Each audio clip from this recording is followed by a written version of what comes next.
some breaking news on the jump. The Clippers and Ty Lue have agreed on a 5-year deal to make him the team's new head coach, sources told our Adrian Wojnarowski. The sides completed negotiations Thursday afternoon. The Clippers' search landed on the 43-year-old Lue based on his championship pedigree, playoff successes as a head coach in Cleveland, as well as his strong ability to communicate with players, sources told Woj. We're going to bring in Woj because why not just go straight to the guy who has all the information? Woj, welcome. Thank you so much for being with us on what has been an incredibly busy day for you. What more can you tell us about how this Clippers arrangement came together? Because, of course, Ty was the speculative choice once Doc was let go. But there were a lot of questions about whether if you let go Doc Rivers, are you really going to want to go with his lead assistant? How did this all come together? Rachel, when they let Doc Rivers go, Steve Ballmer wanted to conduct a search. He wanted to go out and talk to other candidates, and they did that. They talked to, I think, at least probably close to 10 to 12 candidates around the league, maybe even more, and we're serious about a couple.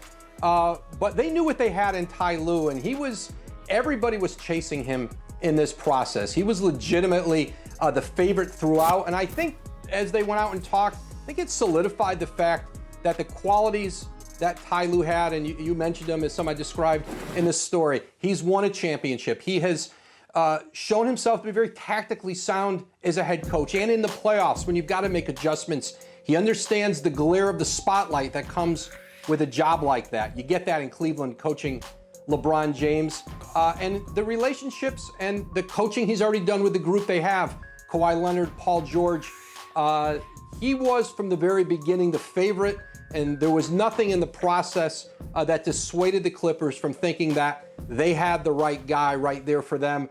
5-year contract, I'm told, and they really see Ty Lue as somebody who's going to be a program builder, and they hope to have him in place for a very long time. It's interesting when you look at his journey here because he was offered the LA Lakers job last season, and he decided not to take it because of the kind of contract they offered him, because, and this is all from your reporting, what they had decided about who his assistants would be. Do you think in the end, waiting that year, the Lakers went on and won the title without him?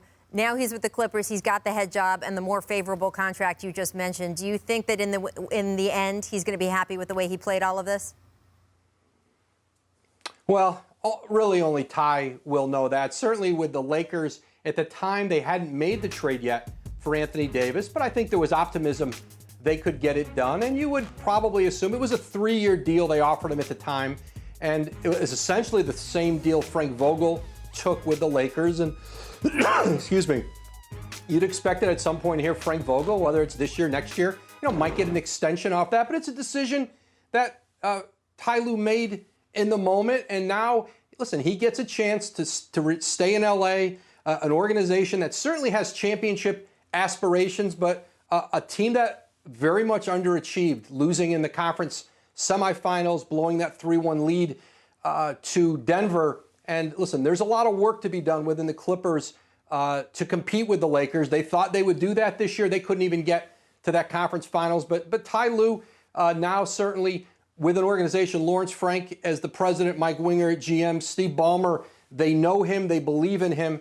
And he gets an opportunity here to, now try to compete with a Laker team that he had for a very long time dreamed of coaching. Yeah, it is fascinating. I think all of these chess moves, watching them play out over, in this case, a 2-year span with Ty Lue and seeing him finally end up with the Clippers with this kind of contract.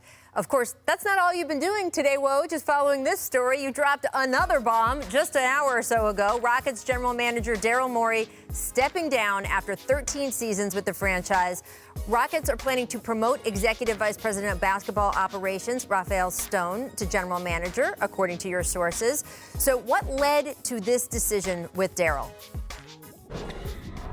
Yeah, Daryl Morey had been thinking about this, I'm told, in the bubble and then coming out of the bubble, sitting down with Tillman Fertitta, the Rockets owner, and started a conversation about the idea that he might be ready to step away. As you said, 13 years as the GM, 14 years in Houston, a lot of success. They were the second winningest team in the league in the regular season over that period. Only the Spurs have won more. And 8 straight trips to the playoffs, didn't win a championship, didn't get to the finals, but everything short of that. And I think for Daryl Morey, it's a chance to sort of hit the reset button in his life. Both of his children are college age. They're going to be taking gap years during the pandemic, a chance to be with them. And I think Daryl Morey has aspirations to at some point return in the NBA, on the team side.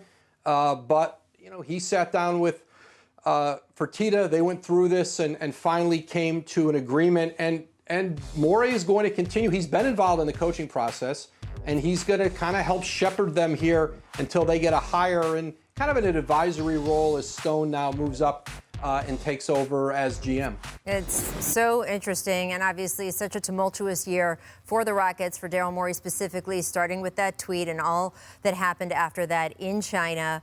But he's been a central figure in the NBA, as you note, for more than a decade, and it will be strange not to have him in the league next year. We certainly wish him the best with all he wants to explore, and we do hope that he comes back. Woj, thank you so much for joining us. We really appreciate it. Maybe give that phone a rest for like 5 minutes before you throw us any more big Woj bombs, but we are on for the next hour, so anything you want to break in the next few minutes, just you feel free. Thanks for watching ESPN on YouTube. For live streaming sports and premium content, subscribe to ESPN+.